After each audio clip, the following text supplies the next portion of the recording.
บนแล้วเนาะมันมีอันโบกมันเนาะ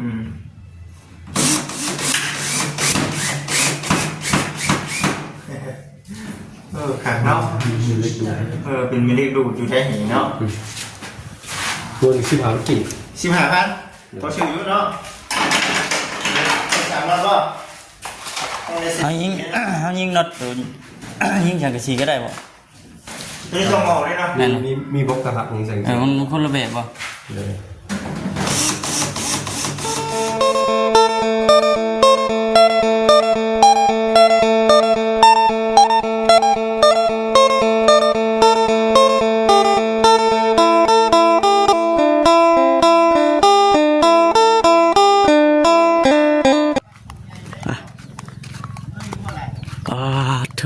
พี่น้องเป็นหลายมื้อแล้ว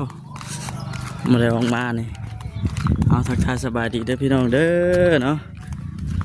พบพ่อกันคือเก่ามื้อนี้ก็ได้ทักทายสบายดีที่พ่อแม่พี่น้องกันเบิดสุขสุขคนนั่นแหละพี่น้องเนาะเดินทางมาที่หมู่บ้านสร้างแก้วเพิ่น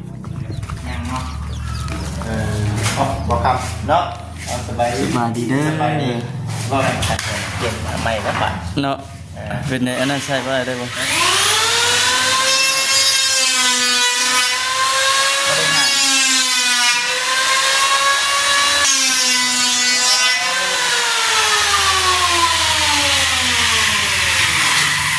ปั๊บน้ำเนาะเป็นปะห้องอาบกับห้องนั้นเดียวกันเนาะนี่ฮะอันเดียวกันจังได้ดิเนาะต้องมองอีกแล้วสังเกตทึ่งตัวนี้เลยจะคอยคิดให้ไหมวะถือได้เนาะอยู่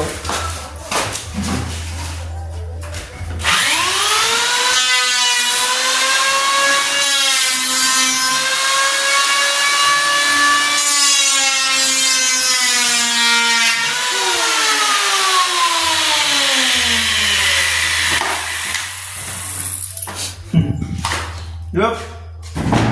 มั่นใจบ่ได้บ่โอ้ตีรุ่นเนาะ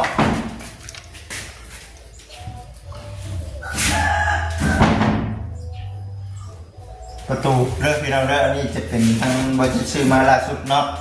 ที่ทางคนนี้เพิ่นซื้อให้โอ้บันพับแน่ก่อนเท่าก็มีนั่นโอ้ยนี่นะใส่ข้างในข้างในปะข้างนอกข้างในเลยเนี่ยใส่ลาพัดไว้เลยตามนี่มาเลยได้เนาะทั้งนอกทั้งในบ่ข้างนอกข้างในแต่ต้องใส่ไว้นะเวลาเขานั่นเนี่ยปิดไว้เนาะดีกว่าจะไปใครกูเปิดไว้เจ็บคนมากเดียวเห็นคือเลยเนาะพวกตีนของน้ำเลยเดี๋ยวเลยเนาะใกล้ใช้งานได้เลยเนาะโอ้โหอาหารไปนะโชว์เลยเนาะปลาไว้จะใส่งานแล้ววะถ้าตรีนี่นะลาบปลาลาบสิ้นเนาะคือเห็นมีอยู่แบบโอ้มาไว้แข่งกันเถอะโอ้ปลานิ่มบ่มานี่บกเลยว่าน้องละเป็นปลานิ่มบริเสียไพ่บ่เดี๋ยวเสียอยู่นะชื่อเขาได้ปลานิ่มนี่เลยที่ว่าตึกปลาในน้องสนองยังไม่ทันบกบ่ยังอยู่ว่าของขึ้นกันชื่อน้ำมันกับนาสังแก้วอยู่เนาะดิบุญก้อนเนาะ3 มื้อสิเบิดสิบกเดี๋ยวว่า3 มื้อประมาณ10,000บกแล้วบ่จัก3 หน่วยติจะสิเริ่มตั้งแต่จักมุ้งมันเขาก็ต้องดูทัน5 โมงเขา9 โมงก็คือเดี๋ยวปิดที่เราก็แจ้งใกล้จะแจ้งเขาดูดิ4 โมงเขาติดจัดมันเกิดวันเที่ยงบกแล้วไม่ได้หรอกเนาะมือปลายไหมเป็นบักปลายเป็นบักชงบ่เหมือนอยู่จะ3 เครื่องโอ้3 เครื่องนี่มันจักบัดมือดีนะบัดมือหน่วยจักวักพอเลยนะคำบ่คำบุคำ โอ้ ตื่นไปหาโมง เคยดูน้องอะไรกันยังบนเขาอยู่เลย หน่วยมันจะได้เข้าได้สับปะรดเนาะ ตอนเที่ยงพวกแล้ว จะได้เตรียมนะสับพี่น้องเลยเนาะวันที่ดีจะได้เตรียมส่งมานะลงไปหาผู้ปลายใหญ่พี่น้องเลยเนาะชาวพินาวันชิมีโมว่าสัตว์ได้จากแล้วเนาะเพิ่งได้ปลาได้น้ำเนาะเดี๋ยวมันบ่เห็นว่าจังได้นอนเขาใช้ได้บ่นายยุเนาะไม่ใช่ล่าถ้าเอานอนนี่ก็ได้บ่สั่งเก็บ แต่มันยาว ตรงยาวกว่านี้บ่เพราะว่าบ่จิอยู่ในห้างนะตรงยาวกว่านี้ติ ยาวมันมี5 เซนเนี่ย อ๋อสิประมาณนี้ติ รถไปสิงั้นเกี่ยวไปสิครับ เราเกี่ยวไว้นี่เลยเนาะยิงเอาสิเนาะM5 เอ็มหันมานานนั่นแหละมันจะของมันมาครบแล้วนะท่านมาได้ให้จ้างช่างเป็นยังว่าไม่ใช่ดาวเอารถเมาส์นะน้องๆพักเที่ยงแม่นบ่ ที่เขาเลย กินข้าวได้กับพักผ่อนเอาน้องเดี๋ยวท้องเบิ้ลเราเดินน้องสบายดีน้องเดี๋ยวท้องเขาเป็นยังไงไม่ได้ขาแล้วเบิ้ลใช้คนขึ้น หมดเลย มาแล้วเนาะ ยังมันเรือนั่นยังอาชีพแรกที่เรา2 ขา เดี๋ยวสิไอซีเดี๋ยวเบิ้ลเลยใช่ปะจะเห็นว่าไหม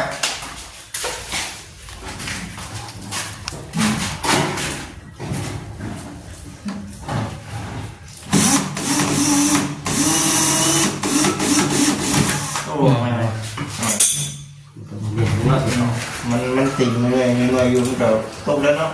เป็นของเลย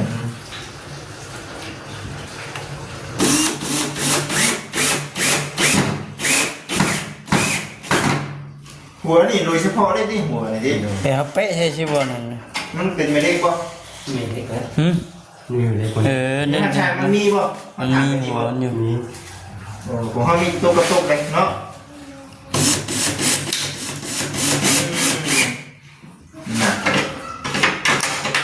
คือดูได้กว่าคำเว้นเนาะมันน่ะ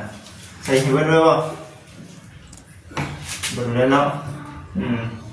มันมีอันโบกมันเนาะ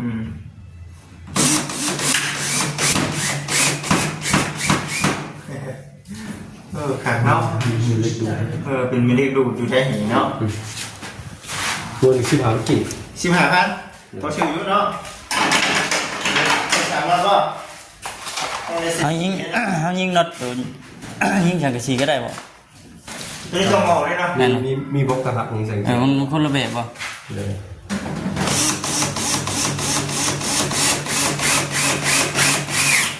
ขาดเนาะหาแนวเพจเพิ่นก็ได้ไปว่าหาเครื่องชำอะไรสักนึงโอ้เอาบ่นี่อย่าบ่เนาะแล้วก็มาขายนี่มาครับมาได้เลยตัวงานนี่นะใช้งานได้ถือว่าโอเคแล้วภาพได้นี่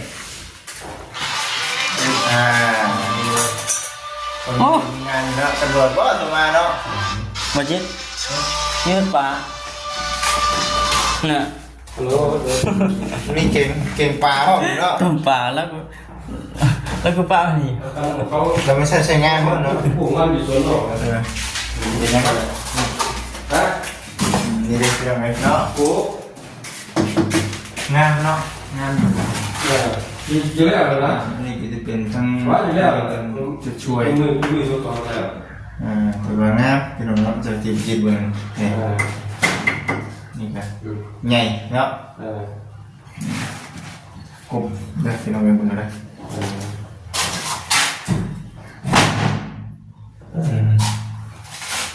ไปดู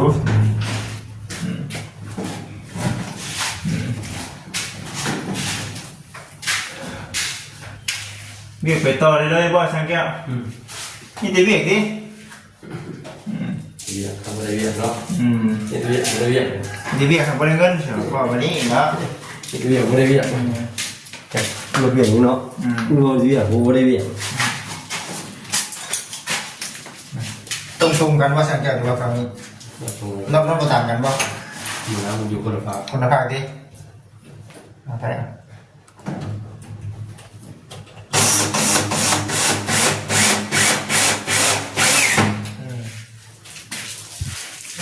ต้องขอบุญมันเดิมคือว่าเนี่ยเนาะ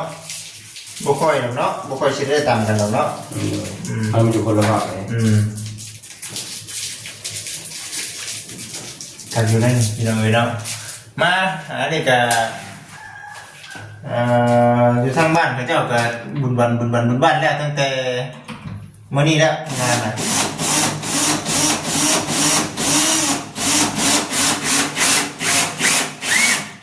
ผู้ใดเขาเจ้า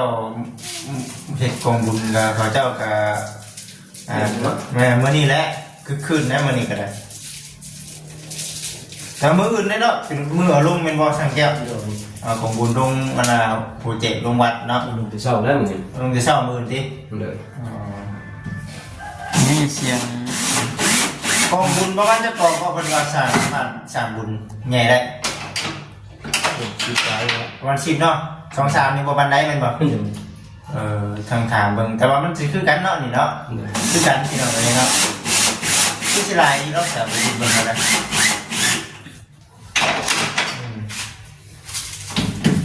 บุญลงไฟจะเนาะลงไฟแล้ว บุญบังไฟ บ้านใหญ่ แก้วไผ่บ่มันมืออื่น จังหวะที่เบิ่งก่อนเราอันนี้ครับ ไปอยู่ คือสิไปอยู่ที่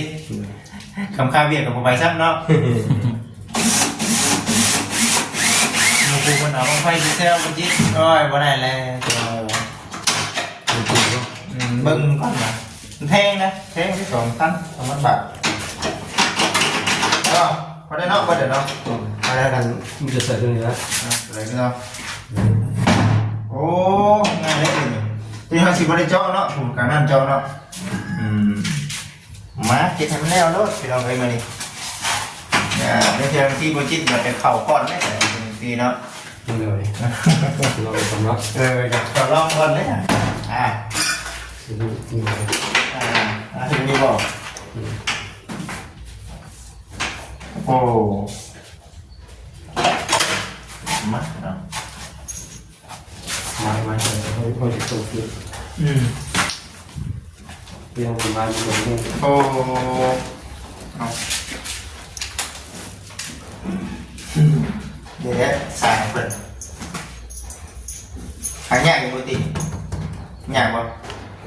ไม่ยากกว่าไหนเนาะเคยได้เด็กเป็นอะไรเนาะตัดใส่แล้วเป็นอะไรน่ะใช้สีสำเร็จไปแต่ละขั้นตอนต่อไปก็จะเป็นในเรื่องประตูแบบนี้ยังไม่ใช่1 2 3 4 5เนาะไม่บอกนี่คือ5บานนึง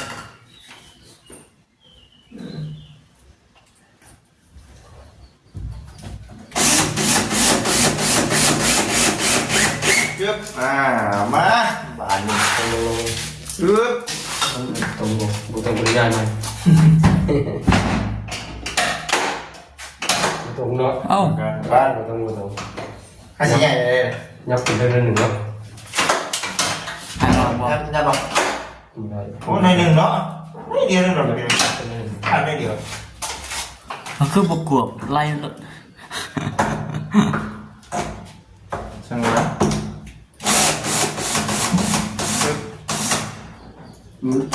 มันลงมาลุดเสร็จ มันโดนเสร็จเลยใกล้ยิ่งหน่อยเสร็จเบิ้งอ่ะเบิ้ง กวบไล่มา คือทำมาก่อน มา ไปได้แล้ว ตรงไรอยู่ ปลุกไรเลยมันกะดึงกันไม่เดียวนะเนาะไม่เดียวนึงเนาะมันก็ถึงยุคหลังจะเห็นจริงแต่ว่ามันเวลาเขานั่นหน่อยนะจะเสียน้องไม่ได้นุ่งช่างเกี่ยวพอไปก็อะไรกัน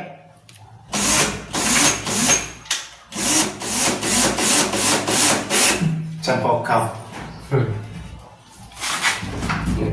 เนาะ พอเก่าจังเนาะ มันยากดิ อันออกว่าได้บ้าง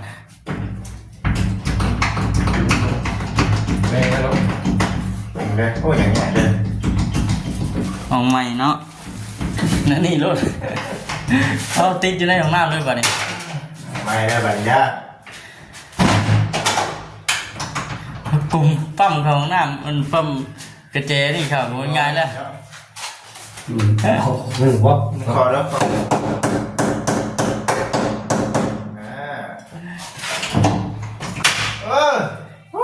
จะมัวแต่จิ้มทองอยู่พอกลุ่มเอากระเจเข้าเอาได้แล้วบุทันเด้อ ได้แล้วนี่เอาขึ้นในเดียวเห็นแล้วไปเอาไปขัดแล้ว คอยคุยกุมใส่ไว้นะ บวกอยู่ดิโอ้ยไว้ กุมใส่เนาะ ฮะแข่งเราเข้าไปแข่งเย็นนะโอ้ย ไม่ต้องชี้เลยเนาะ ซีบ่ลอง ก็ทำซีตัวละซีเลย ตอนหมายพ่อได้แต่นี้เนาะ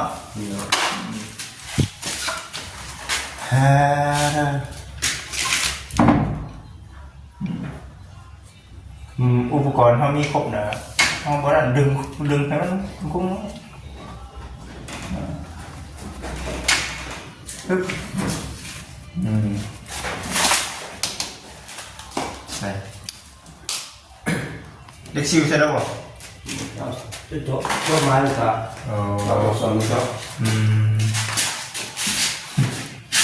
มาเวียงมาดิมาเมื่อ เราเมื่อวันที่น้ำมูเลย เอาเมื่อซีบมาใส่เนาะมาจีบบัด เป็นว่าออกมาเช้านี้เห็นบนเย็นเห็นป่ะเป็นกินเปิดร้านข้าวใหม่ มาเช้าบ่